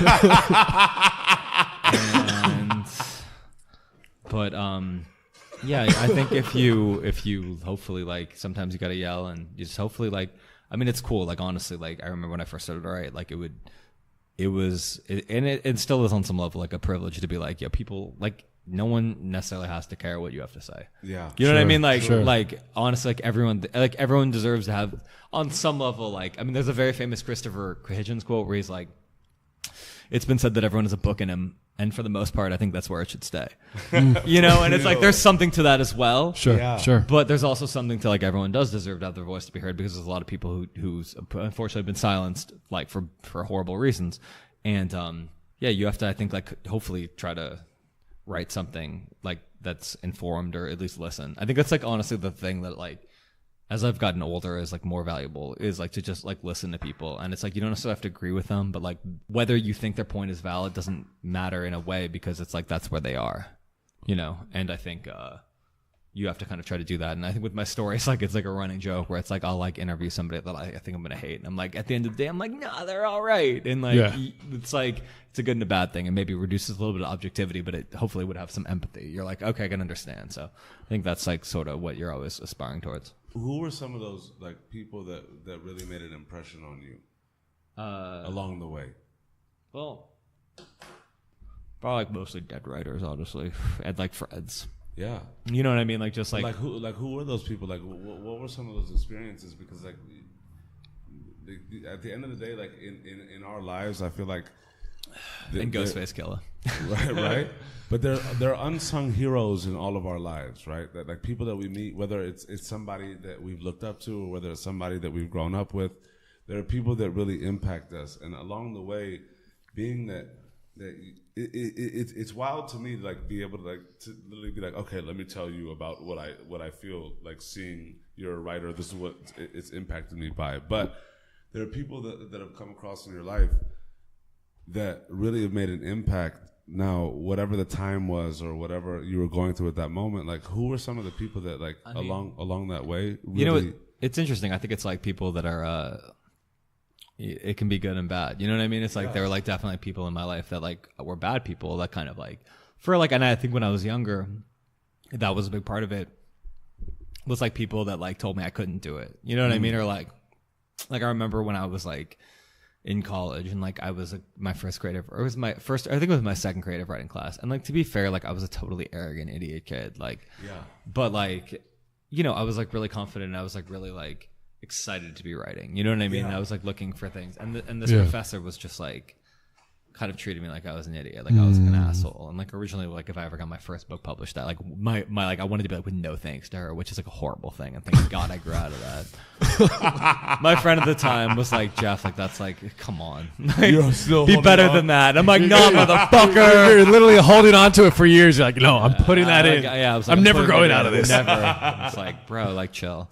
And but yeah, I mean, and then there were people, I think, like, you know, like, I don't know, like, honestly, like every writer, like it's so dumb, but like on a daily basis, like I try to just read, like I try to read older stuff, you know. It's like whoever, like, you know, it's been so many phases where you'll like be obsessed with, like, I don't know, I was obsessed with, like, I didn't have Scott Fitzgerald phase. You have like your Hunter Thompson phase, your Jack Kerouac phase, your Joan Didion phase, your Tom Wolfe, you know. It's like Truman Capote, like, you know, and like I like then like Nelson Algren and like William Styron. Like you have like, I have like, you know, you love you history, find, bro. like, well, yeah, I mean they're all like writers, but I mean a lot of their stuff is like, it's old, so it's become history. But yeah, because like, history is past and present, right? Well, that's like where wisdom comes from, right? Like, like I'm not getting, like, I mean, there are wise people obviously in the world, like a lot of them, but it's hard, you know, with the noise. So you're like, all right, well, this has survived the test of time. So on some level, and then sometimes there's writers like I just said, Nelson Algren is one of my favorite writers, and they get kind of passed over by history. Like, you know, I have a story supposedly coming out this year on, like, I found all the surviving members of the Beat Generation, and like those are some of my favorite writers ever. And wow, it's been done for a while, so hopefully it's coming out soon. But you know, there's a lot that we risk forgetting. You know, we think that like the internet makes it so like everyone, but like it gives you just like an immediate, like you're just stuck in the present. You know what I mean? Like you're so Sure. like, you know, and it's like, or you fall into the trap immediately where you're like, I want to resist the present and just like live in the past. And I think that's like the challenge, is like to kind of find that balance where you're like, you remember that this is just kind of like another passing moment, but at the same time, like, are not like living in your cocoon. Yeah. And that's actually an interesting point. How do you balance that, going back to kind of like you only feel like maybe you're not able to really be completely free in what you write? Is that part of it? I mean, honestly, I mean, like I feel free, like in terms of like most of the stories I write. Like I don't feel like necessarily editors are constraining what I have to say, but you know, I just like kind of like would like to write about their topics. I think like life is a lot more than music, and music is important, and I don't think I'll ever stop writing about music, but at a certain point, like it is a little one-dimensional. I mean, I write about, you know, I've written about sports, I've written about like politics a little bit. Sure. I try to write about, you know, I wrote about whatever, you know, like a writer, like, you know, it's like if you're a musician, you can play like the guitar and you can probably figure out a saxophone. You just might not be good at the saxophone, but you can figure it out. So I, you know, but yeah, no, I want to write a book, and I'm trying to do that at some point in the next year is my goal. So what are the topics that interest you right now? I mean, I think politics is super fascinating, honestly, because it's like, I mean, it's like it's fucking insane. It's terrifying. Like literally, like I'm literally picturing a creator developed based on you in like House of Cards in 2037. You know what I'm saying? I look a lot like Kevin Spacey, so it makes sense. Kevin Spacey. I have that Kevin Spacey-ish vibe. You're like, yeah, that guy's like, yeah. No, but for real, because like your history background, naturally, a lot of history is the development of politics and all of these things in interplay. Like, what is it about politics? Like, I want to just explore like the because it's crazy, because you just said that and it hit me. It's like, wow, like you're. It's wild because I'm speaking for an audience that I don't know, but. That's what I do every day. So. Yeah, but like if I was one of your peers, like you're my favorite writer's favorite writer. No, you feel me? No, for real. Like, but that's just me, right? Like, okay, that's like I have to like always asterisk it after it. Seriously, because like you're definitely gonna write my obituary. I mean, look, bro, like I'm gonna literally be weeping. You feel me? Sing to it. I'm gonna be weeping. I don't think I'll be able to get there. I'm paying full page ads, and you're just writing the whole thing. And you're just be like, Jeff Weiss was the greatest person ever, and I'm like. Yeah. It'll be a 3-page. This is all facts. Look, it'll be a 3-page spread, front and back, right, with 2 pictures, the Beverly Hills full Courier. page pictures. Done. But like, you have you're a voracious reader. You literally like have, for the sake of the cliche, you've done your research. You love your research. You love what's gotten us here, right? And the crazy shit is like. And hate, yeah. But you actually seek an opinion and look for what has happened and what the implications are for where we are. Yeah, to a degree. I just want people to try to be honest to each other and like just be like, I mean, that's so dumb, but like that that's the only thing is like I feel like sometimes like I feel like every like not every corporation, because there's good ones, there's bad ones. It's you can't paint with a broad brush, but like. I just like wish people would like not put on these like kind of fake voices, or like, you know, I wish people would like try to just do better, because it's like on some level, like we've kind of seen like America and like a lot of places just slide because we just buy into this like sort of thing. And like, I think we can kind of see it now. And like, I've kind of felt this for a long time, but it's like one of those things you don't want to be like, it is sanctimonious to kind of be like one of those people, you know?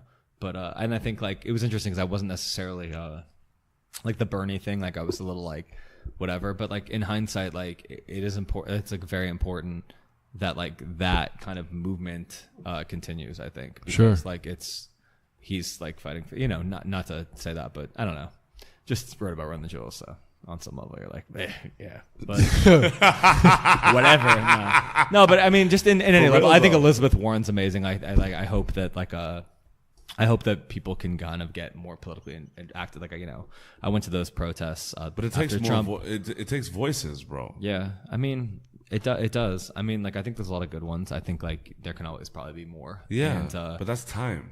Yeah, I mean, hopefully. I mean, it's like I don't know. Like, it's it's like an interesting time for civilization right now, because you're just like, all right, this is happening. Like, this is gathering storm clouds. So you're like, I've seen this in a history book. And yeah. It's also a crazy time for news and media, though, because like more than ever, like you've seen insane amount of just like how the media twists so much shit. Being a journalist and being a writer yourself, like how do you feel about all that, and why is like, how can people trust fucking any media? Well, it's like kind of scary, because I feel like there's like a presumption of guilt like from the get-go, and I don't think that's necessarily fair, because like I do, like I'll give you like an example. Like this is like, it was like a dumb line, like, but in my like Tribe Called Quest review in like the Washington Post, like I was like, it was like if Trump's election felt like a 9/11 in the American soul, which is like probably a little overwrought, but like kind of true. Yeah. And like, but like they cut it. Were you yelling there? What? In that line?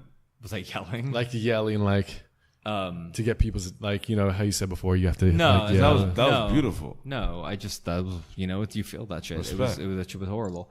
And it was like the darkest night it was like the darkest night I've ever seen. Like it was like the worst acid trip of my life. And holy shit. But I think like they cut it, and it was those moral stories, they cut it. And like, because the media is like, has like a presumption of being like vaguely objective, you can't just be totally like, and it was like a, you know, it was like a review in the culture section. But I mean, I think it was cut because it was a good editor. You know what I mean? Yeah. It should have been, and the truth is, it should have been cut. That was like, it was a line where you're editorializing, you know? And that's wild. And like, but that's my point being is like, I don't think like there's like this, like, it's not this like, okay, all like the New York Times, the Washington Post, like the LA Times, it's all this global, you know, this conspiracy to like, I mean, they're just doing their best. I mean, like, what are you supposed to do when like the opposition is like actually like lying? You know what I mean? Like when the whole thing is like, it's at a certain point, like there's no, that's what I'm saying. Like I can't believe how much we lie to each other as just a people. Yeah. And, I mean, I guess that's human nature, but like I feel like we at like a certain point like had a certain values where you're like, that is totally wrong, and somebody has to stand up, and now everyone's like winning, and you're like, let's take it a step back. Let's rewind it a little bit. Yeah. You have to have something, you know. So I feel that's kind of American society. So I don't know. Like I hope to. You get older, I think, and you like just want to make things like a little bit better. Like you're like, hopefully, like God, like this is like getting dark. What do you think that takes? Like I don't know. Like it's not a one person thing for sure. It's like I don't know. Like but it is a one person thing. It's just that's what it takes. Honestly, it's just everyone like just doing a little bit. You know what I mean? Just making it a little bit better. Like on some way. Like you know what I mean? Like just even if it's like for a second. Even if it's just like clean up after yourself. You know what I mean? Like rack your weights. You know what I mean? Like for real. But like that's kind of what it is. Like I think like we've, as Americans, we're very like, nah, man, we're fine. I feel you. And it's like, but it's like, no, we're not. And I think a lot of people are feeling that kind of way. And I'm hoping that, I don't know, like I hope like I can yell loud enough and hope, you know, 4 people like are like, okay, you know, that's the goal. You're like, 4 people are like, that makes sense. Because like that's all you can do, right? To help if you know, like I think like for me, like every like I think the only goal of being a writer is to just kind of be what your inspirations were to you, or it's you know, on some level you're like like you're like you know what I mean? Like it's like I feel like you're younger and you're like bouncing around and you're trying to like figure out your way, and like hopefully like you know you can be like kind of like that intellectual kind of thing, intellectual way station or something. We can just be like, all right, cool. Like I read that was good. Like, I learned something for real. I mean, that's honestly like how I look at it. And there's many like I'm personally like indebted to so many people. I think that you know, like history, like it is true. Like, and I've you know, whether it's like just like random writers, any book you read, kind of like that's the thing. I feel like it's again, it's trite, but like reading has sort of become like we consume information on the internet. We don't necessarily read, and absolutely, and it's hard. And I think like you know, I don't know. It's one of those things where like that's why I like Vince Staples, where he's like, you know, read a book, or like, you know, straight up, like that's cool. Like Vince Staples like is talking about like Mike Davis' City of Quartz in his interviews. I don't know if you guys have read City of Quartz. It's an amazing book about Los Angeles. No. Actually. And yeah, he was like this like Marxist professor, really brilliant guy, and wrote a book called City of Quartz. That kind of, it's like 80s and 90s LA. Kind of, oh, nice. Like, I think he wrote an edition where it's like kind of talks about the riots and everything afterwards. But it kind of, I don't know, worth reading. I'm gonna just read it. It's wild for me, bro, because like to me it comes off like gushing, and I know it, and I'm just like not giving a fuck about it, right? But in just hearing your story and just hearing your passion for your Weiss, right? For real. No, but look. No, but look, this is my thing, is that your honesty is that one person, right? And for somebody that can literally go from speaking to you as an equal to also fangirling the fuck out with you, right? You should get better heroes. Hey, look. There's Young Thug. That guy's look, super I got a multitude. Young Thug is the greatest. I got a multitude of heroes, and they're tiered. But like, it's historic what your honesty is able to do to people that appreciate it, right? Because there are people out there that seek change, may not know how to do it, want to do something, don't know, maybe they find it, maybe they don't. But voices like yours, especially when you think of like media and propaganda, right, is that your voice is honest to God what your opinion and what you see. Well, I'm sure that's somebody else's propaganda. You know what I mean? Off top. Like, you know, it's off like, top.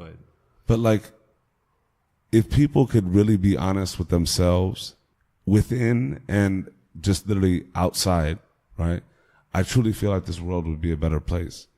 Because a lot of what's driven, especially communicated to people, is like what one literally empty mind feels like would come across and be accepted by another empty mind.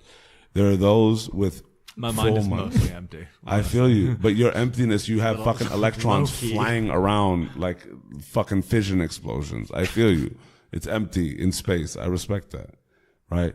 But it's beautiful because like at the end of the day, you have a really honest voice, and it's fucking epic. You know what I'm saying? Like that's the simplistic form that I can get outside of my fucking vagina monologue that I just put out there. You feel me? We all have one. Hey, it's lit, and I just laid it out. My love for Jeff Weiss. You know what I'm saying? Yeah, man. I mean, I said like you're this this constant voice. I mean, and it's been going on for like over a decade. That's the crazy part, dude. You know, when I was talking to Noosh before getting you on here, it's like you've been consistently doing this for over a decade, and not even just for LA, but like your writing is a staple here in LA. You know, and like writing and in also general, bro. And also just to tap in, like think about all the interviews you have and the people that come in. You may not see it as like, you know, I made it or success or I'm a successful writer, but like you really are. Like you are like deep in this game, especially here, in a very real way, you know. And I think with as much shit as there is that can easily cloud that, like you do stick out from that. And I think it comes from your honesty and I mean, say your passion, but how do you get out of the sea of bullshit? Because, you know, you can point to, you know, just being consistent and being that voice, but I do think there has to be an underlying like honesty, very strong perspective that's only yours, that people can rely on. Like when I read your stuff, I'm like, okay, this is Jeff's perspective, and obviously it's very well written, but it's also just a smart, deep perspective on your topic. Do you think in the sea of bullshit, how do you stand out from the crowd, especially now? Like, how do you continue to do that? I mean, I don't know. Like, I think like every single piece you write is like its own like fight, and like you just try to make it as good as. It's hard. Like, you know what I mean? Like, there's a lot of like sometimes it's not even your choice. Sometimes I think it is like the story. Like, it's going to dictate like how good it's going to be. You know, and like it depends on how long you have, how much time you have, like what you know what I mean. Like everyone has to live, so it's just like. Do you think it's gotten harder? Like, do you think your quote unquote career as a writer has become more challenging with the influx of like constant, you know, the way media changes, especially like the blogosphere is not really like cracking anymore, number one. Yeah, I mean, it's like I mean, it's constantly challenging. I think everything. I mean, media is always, there probably are more jobs, but like the jobs that you have are maybe not jobs you necessarily want in media. Like there is an ease where it's like when I first, you know, got out of school, like there was no way to, like I didn't know how to get a job in like as a journalist. You know what I mean? It's like, how do you like, you know, I got an interview once at the LA Times, and it was like, thanks, but no thanks. You know, that was the closest, you know. And then like I was a business paper, and then you're like, well, how do you get over to a place? And like I think the internet like opened up a wealth of places. Like there was not really a complex. I mean, there was complex in print before, but like, or Fader got obviously a lot bigger with the internet, or Pitchfork is obviously an internet only, or Vice, or like all these places where it's like, well, it's also this BuzzFeed. like, You can go on and on. Yeah, like, but it's places. I feel now though we live in like a time where it's so much about like the headline and the copy, whatever the copywriter does, and getting those like the click shit, well, dude. I think it's incumbent upon people, I think, to like read with like a little more like patience maybe, and like maybe like a little more care. And I think like people are like get outraged, and it's like, okay, like it's a dumb headline, I clicked on it, but like read the story. And like I think a lot of the time if you read the story, like it's actually, but like, you know, I mean, it's like easier said than done, right? Because we live in a culture where it's like you just see the headline, like your time, like your brain is just getting a bunch of things firing at you. And do you ever feel like you have to compete with that? Yeah, I mean, I think it's like Goliath, I think everyone does. I think like on some level, like you have to think of a way in which like you can be more. I mean, and sometimes you fail. Like you want to ideally be more clever than that. You're like, okay, I can think of something that people will want to click on, and it's true to the thing, but that's not easier said than done. People are pressed for time. Like they got to go. Like you're not going to sit there. Like you don't have 6 hours where you're like, I'm going to think about my headline and my subhead. You know what I mean? You don't have that time. So it kind of goes both ways. I don't know. It's hard. I think it's hard for any journalist right now. I think a lot of anybody on the internet, honestly, whether they're journalists or not, I think it's a day-to-day fight to not go insane. Well, and also, I think that's like the battle you have to win. Just don't go insane. And like do what you need to do to stay kind of sane. And also, like the mass amount of content is very different now than it was 10 years ago. Like you could go on a blog and have maybe one post for the day, literally, and now you have to fill that shit up with, you know, a post every, you know, like 10 minutes. Totally. I mean, you do, but you don't. I mean, like, it goes both ways. Like, I don't know, my site, like, we're not like, I mean, hopefully, like, I want to do a Patreon in the next year. So if anyone's listening, holla at me, boy. But yeah, like, you don't have to. I mean, like, I don't make money off my site. I just do it kind of. I've done it for, it's not for the love. That's a dumb expression, because like you do it for yourself, and like, it's corny to be like, oh, for the love. Like, you know, you do it because you want to do it. And, yeah, like you just have to kind of keep going, and like we have to, I think I'll try to like, you know, it's hard, just do the best you can. Yeah. And just, it's just, it's crazy because listen to more Nate Dogg. You know? Always listen to more Nate Dogg. Yeah, R.I.P. Nate Dogg. I just think, the way media has changed, like from your Facebook feed to like even what Facebook has become to what your Twitter feed has become, it's so much fucking click shit and so much like. Do you like Snapchat? Yeah, I'm not. I'm not active on Snapchat. Yeah, I couldn't go there. That was the one where I was like, nah, I'm good. I don't know. Like, I feel like I want to be able to, like, I'm just not such a social media dude. I feel like now is not the point in your life where you're like, I'm going to get into Snapchat. Yeah, it's just like, it seems like more of a chore. Like, once Instagram got thuggish and like brought the stories out, like with a brilliant takedown. Yeah, I was happy but like, for I'm not going into another application but that often. You know what I'm saying? Like, why would I? Like, I'll only go to check the filters out and be the Persian best friend again. You know what I'm saying? Like, that's it. Like, a motherfucking character exists in Snapchat, and that's the only thing that exists. You know what's wild? Like, I wanna ask you this: how has it been working within the system? Because you have a freedom, but then you also have editors and other people that most of the time are brilliant in their own jobs as well, and sometimes aren't. Like, what's the writer fight, or what's you got to pick your battles? I think, like, you know, I think you really got to pick your battles, and sometimes you're gonna get frustrated. I mean, like any writer is just gonna get frustrated. Sometimes it's like it happens to me, like, at least once a week, you know, where you're just like, ugh. But you hopefully, like, I mean, I've worked with tons of great editors, honestly. Like, you know, I start listing them, you're just like, you're gonna like start leaving, you know. But yeah, there's good and there's bad in every profession. It's you have to try to like be as zen as you can. Yeah. Then I fail. I feel you. You don't. Like, you don't, fuck everything. I'm like, what? You don't strike me as like the zen type. I do meditate. Don't tell anybody. I respect that. Yeah. Don't tell anyone. Well, Jeff, man, this has been awesome. I want to ask him one more question. I'm going to let Nushi hit you with that. No, but I want to ask him one more question before False. Like we awesome it out. And forgive me for being like corny as shit. Like, this is like a pink unicorn flying through here. It's but fine. Like, You're writing the obituary. It's cool. Off top. Okay, then now, like, for the tears that I'm gonna shed, I'm asking this question. In looking forward, right, and just thinking about like because you strike me as somebody, and I'm making assumptions. If I'm wrong, please let me know. But you strike me as somebody that really like has conviction for what they stand for, and also what they're going to be known for, like what their impact is going to be, whatever it is. What is it that's driving you, and what do you want? Like, if you could dream of anything, even like utopian world, like in your function, in your craft, in your being, like what is it that the Weiss wants to accomplish?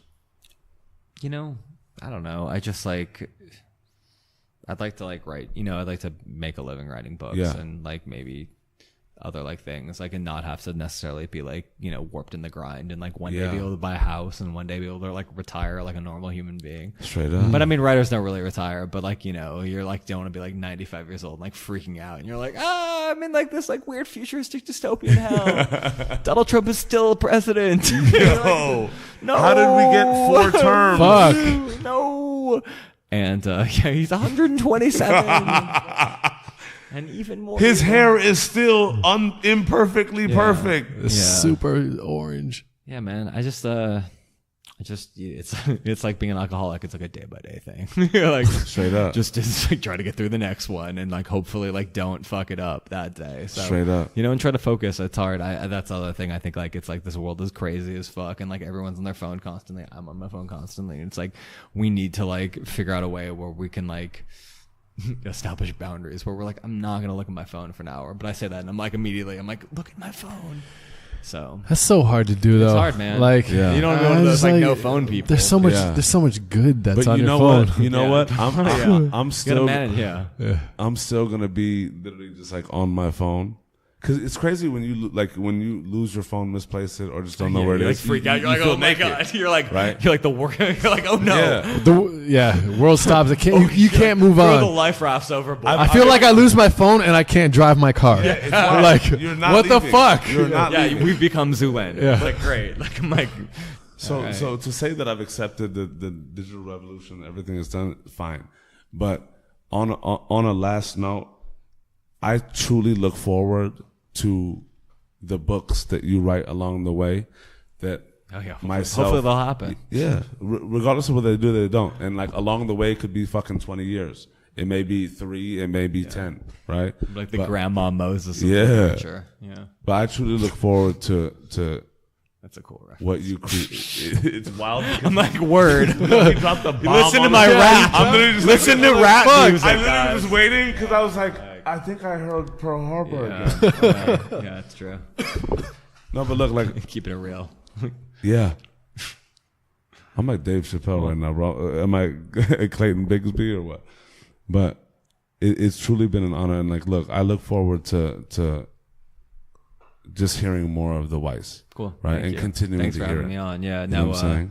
And just, I don't know, like, if people want to read my stuff, like Twitter, I guess they can find me. Where can they find you at? I have a label, POW Recordings. That's a lot of really like I'm with a lot of talented people. So we're putting out a lot of records this year. And you have a record label? Hold on, can we? All right, we're stopping this. Okay. Wait, The end didn't come here. Hold on.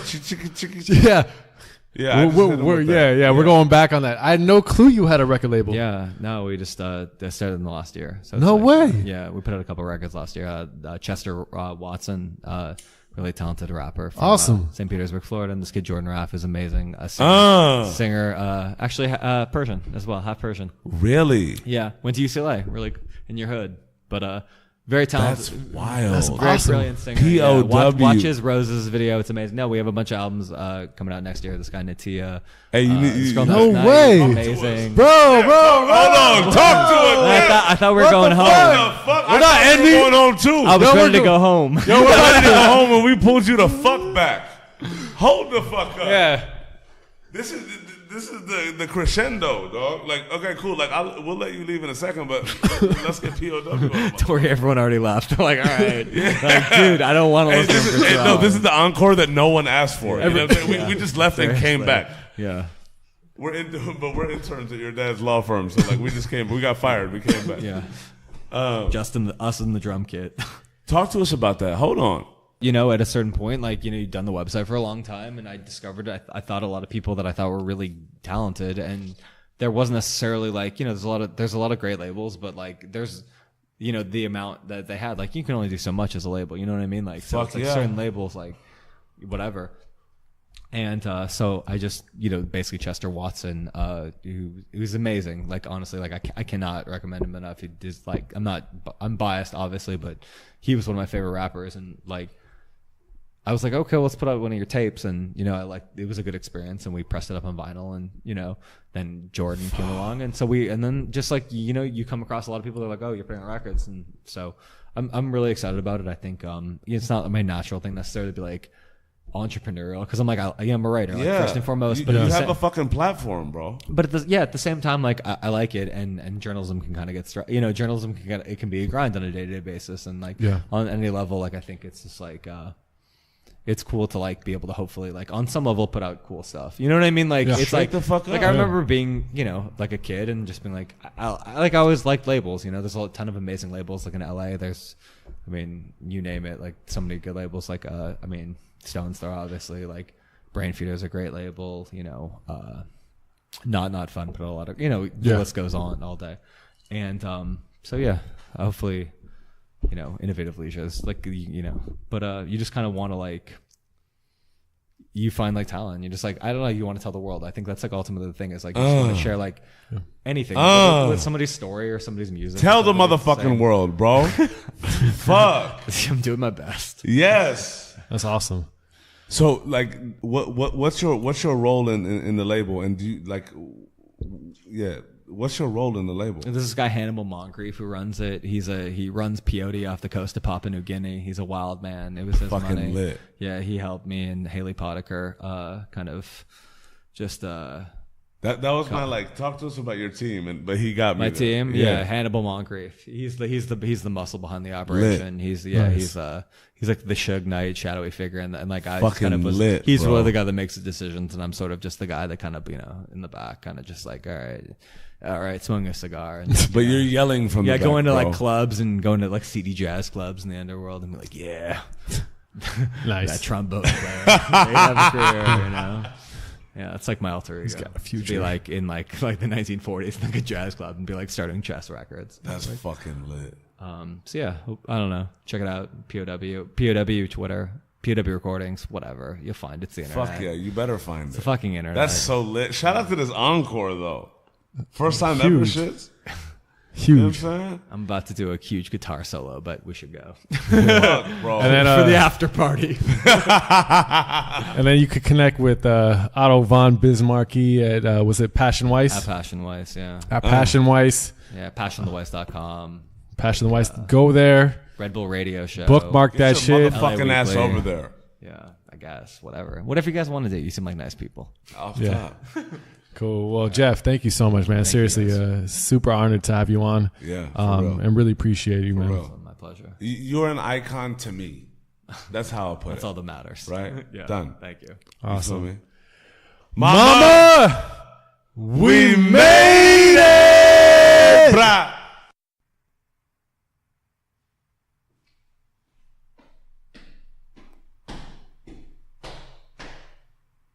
Triple encore, motherfucker. This shit was lit.